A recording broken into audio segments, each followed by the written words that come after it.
এরপর বিশ্বনবীর আরো খুশি করার জন্য আল্লাহ বললেন, ওয়ালা সাউফা ইউতিকা রাব্বুকা ফাতারদা।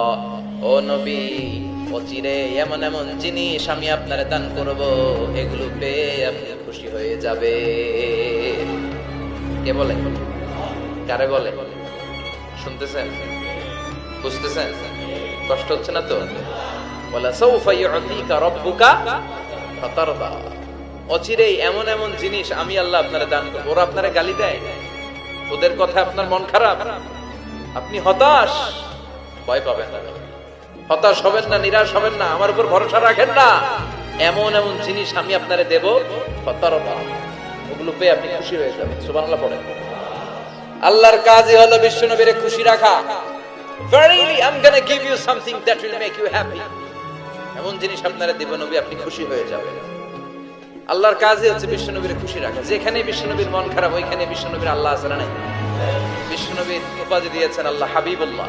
কি দিয়েছে? আর সাইয়েদনা ইব্রাহিমের উপাধি খলিলুল্লাহ। দুইজনই আল্লাহর প্রিয়, দুইজনই উলুল আজমি মিনার রাসূল।